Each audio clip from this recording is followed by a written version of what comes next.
Hello नमस्कार, मी माझ्या गोडताई आणि मैत्रिणींचं माझ्या यूट्यूब चॅनलमध्ये अगदी मनापासून स्वागत करते आणि आजच्या या नवीन व्हिडिओला सुरुवात करते।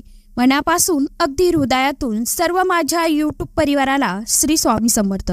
तर मित्रमैत्रिणींनो, आजचा आपला व्हिडिओ असा आहे, शनिवारी आलेली आहे गणेश चतुर्थी आणि आपल्याला त्या दिवशी एक सुपारीचा उपाय करायचा आहे। मी तुम्हाला या अगोदरच्या व्हिडिओमध्ये सांगितलं होतं की मी तुमच्या बरोबर एक सुपारीचा उपाय शेअर करणार आहे म्हणून। हा सुपारीचा उपाय आपल्याला आपल्या स्वतःच्या घरासाठी करायचा आहे। म्हणजे आपलं स्वतः, आता प्रत्येकांना वाटत असतं की आपलं स्वतःचं घर असावं, ते व्हावं आणि आपण त्यासाठी कष्ट मेहनत करत असतो। त्यासाठीचा एक अत्यंत प्रभावशाली उपाय मी तुम्हाला सांगणार आहे आजच्या व्हिडिओमधून। तर कृपया व्हिडिओ संपूर्ण बघा, माहिती समजून घ्या आणि त्यानुसार उपाय करा। कारण हा उपाय तुम्हाला वर्षातून एकदाच हा सुपारीचा उपाय केला जातो आणि तोही गणपती बाप्पा ज्या दिवशी बसतात, विराजमान होतात, त्या दिवशीच आपल्याला हा सुपारीचा उपाय करता येतो।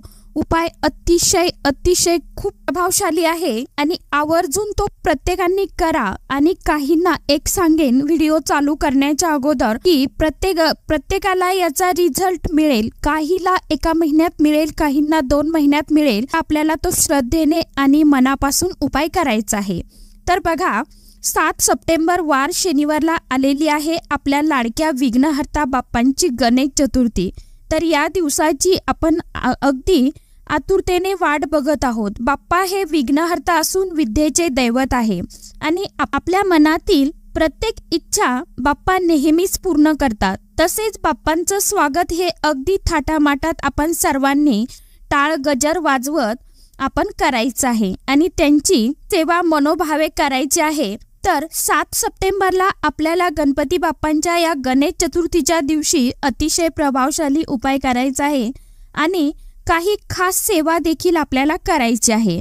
बाप्पांची आपल्या घरावरती, कुटुंबावरती कायम त्यांचा कृपा आशीर्वाद राहावा आणि आपलं घर कायम सुख समृद्धीने आणि संपत्तीने भरलेलं राहावं, त्याचबरोबर आपलं आरोग्य चांगलं राहावं, यासाठी आपण बाप्पांना मनापासून कळकळीने आपली इच्छा सांगून हा उपाय अवश्य सर्वांनी करायचा आहे।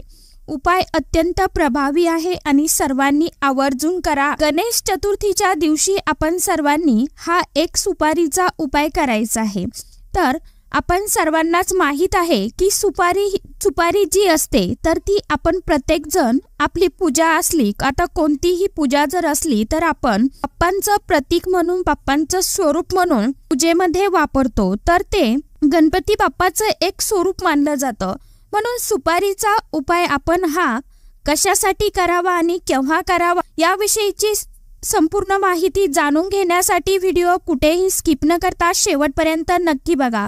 आपण सर्वांनाच वाटत असतं की माझं एक छोटं मोठं का होईना पण एक स्वतःचं घर असावं, अशी प्रत्येकांचीच इच्छा असते आणि बऱ्याचदा आपण खूप मेहनत करूनही आपल्याला आपल्या कष्टाला म्हणावं तसं फळ मिळत नाही किंवा आपलं नशीब आपल्याला साथ देत नाही। तर त्यासाठी बाप्पांना प्रार्थना करून हा उपाय अवश्य करून बघा। उपाय अत्यंत प्रभावी आहे आणि हा उपाय फक्त वर्षातून एकदाच करू शकतो। ज्या दिवशी बाप्पांचं आगमन होतं त्या दिवशीच हा उपाय करायचा आहे। त्यानंतर आधीमध्ये आपल्याला हा उपाय करता येणार नाही।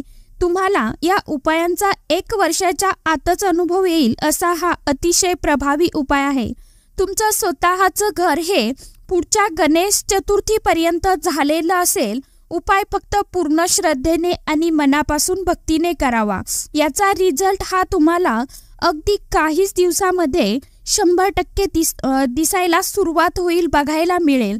तर उपाय कशा पद्धतीने करायचा आहे याबद्दल आपण आता जाणून घेऊया।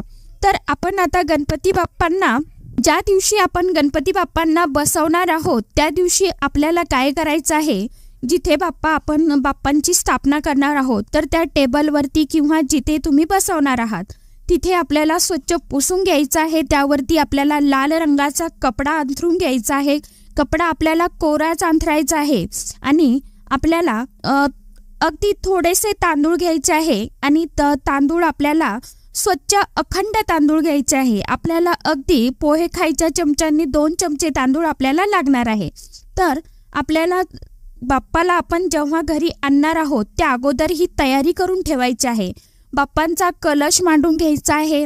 बाप्पांच्या आपण जिथे बसवणार आहोत तिथे आपल्याला थोडेसे तांदूळ ठेवायचे, त्यावरती हळदी कुंकू टाकून ठेवायचं आणि त्याला बोटाने असं थोडंसं गोल करायचं, त्यात अक्षताला म्हणजे तांदूळाला त्यावरती हळदी कुंकू टाकायचं आणि त्यावरती आपल्याला ही सुपारी ठेवायची आहे। तिथे दिवा आपल्याला प्रज्वलित करून ठेवायचा आहे, धूप लावायचा आहे आणि त्यानंतर आपल्याला बाप्पांना आणायसाठी जायचं आहे बाहेर, म्हणजे आता तुम्ही जिथून कुठून बाप्पांना आणणार आहे तिथून। त्यानंतर आपल्याला आपण जेव्हा ती सुपारी त्या तांदळामध्ये ठेवणार आहोत तर तेव्हा आपल्याला घराविषयीची आपल्याला इच्छा बोलायची आहे आणि बाप्पांना प्रार्थना करायची आहे, सांगायचं आहे, कळकळीने विनंती करायची की मी यासाठी हा उपाय करत आहे, बाप्पा तुम्ही माझी ही इच्छा पूर्ण करा असं तुम्हाला म्हणायचं आहे। सुपारी तिथे ठेवायची आहे। त्यानंतर बाप्पांना घेण्यासाठी जायचं आहे, बाप्पांना घरी आणायचं। बाप्पांना त्या सुपारीवरती अगदी सुपारी आपल्याला मधोमध ठेवायची आहे, चौरंगावरती किंवा तुम्ही जिथे ठेवणार असाल तिथे, आणि त्यावरती बाप्पांना आपल्याला ठेवायचं आहे, म्हणजे मूर्तीवरून ठेवायची आहे बाप्पांची। त्यानंतर आपल्याला 10 दिवस ती आपल्याला सुपारी तशीच राहून द्यायची आहे बाप्पांच्या खाली। आता बाप्पांचं समजा आपण विसर्जन करणार आहोत, तर बाप्पांचं विसर्जन केल्यानंतर आपल्याला ती सुपारी उचलून घ्यायची, तांदूळ पक्ष्यांना खाऊ घालायचे किंवा आपल्या घरातील डब्यामध्ये ते तांदूळ आपण टाकू शकता। त्यानंतर ती सुपारी आपल्याला आपली जोपर्यंत इच्छा पूर्ण होत नाही तोपर्यंत आपल्या देवघरामध्ये दररोज पाण्याने आंघोळ घालून स्वच्छ पुजायची आहे। तुम्ही एखाद्या वाटीमध्ये ठेवा किंवा छोटा चौरंग मिळतो आजकाल, तर त्या चौरंगावरती पुजली तरीही चालेल। मनोभावे आपल्याला दररोज नित्यनेमाने त्या सुपारीला आंघोळ घालायची आहे, हळदी कुंकू लावायचं आहे, 2-3 अक्षता वाहायच्या किंवा लाल फूल वाहायचं आणि आपली बाप्पांना इच्छा सांगायची दररोज। अशा पद्धतीने तुम्हाला हा उपाय करायचा आहे। उपाय अतिशय प्रभावी आहे। तुम्हीच मला काहीच दिवसामध्ये अवश्य सांगाल की खरोखर उपाय हा अतिशय प्रभावी आहे म्हणून। तर अशा पद्धतीने करायचा आणि सुपारी कधीपर्यंत देवघरामध्ये ठेवायची आहे, जोपर्यंत तुमची इच्छा पूर्ण होत नाही घराविषयीची तोपर्यंत आपल्याला ती सुपारी घरामध्येच ठेवायची आहे। मनोभावे दररोज पूजा करायची आहे। जेव्हा आपली इच्छा पूर्ण होईल, जेव्हा आपलं स्वतःचं घर होईल, त्यानंतर ती सुपारीला तुम्हाला परत दुधाने, दह्याने, पंचामृताने अभिषेक घालायचा आणि मूर्तीला परत स्वच्छ पाण्याने म्हणजे त्या सुपारीला आंघोळ घालायची, हळदी कुंकू अक्षता वाहायची, लाल फुलं वाहायची, त्यानंतर खडी साखरेचा नैवेद्य ठेवायचा आणि त्यानंतर ती सुपारी पाण्यामध्ये विसर्जित करायची आहे आपल्याला। अगदी छोटा आणि साधा सोपा उपाय आहे, परंतु हा उपाय आपण एका वर्षातून एकदाच करू शकतो। आता ही जर संधी गेली तर तुम्हाला पुढच्या वर्षीपर्यंत वाट बघावी लागेल। त्यासाठी अगोदर 2-4 दिवसा अगोदर हा व्हिडिओ मी शेअर करत आहे। कृपया व्हिडिओ सर्वांनी बघा, एकमेकांना शेअर करा, जेणेकरून आपल्यापासून जर कुणाचं चांगलं होत असेल तर त्याचं कुठेतरी कितीतरी पटीने पुण्य आपल्याला लाभत असतं। त्यामुळे तुम्ही स्वतः त्यांना तोंडाने सांगा किंवा व्हिडिओ शेअर केला तुमच्या नातेवाईकांना किंवा मित्रमैत्रिणींना तरीही चालेल। उपाय अतिशय पॉवरफुल आहे, कृपया आवर्जून करा, हीच माझ्या यूट्यूब परिवाराला कळकळीची विनंती करते आणि आजचा व्हिडिओ इथेच थांबवते।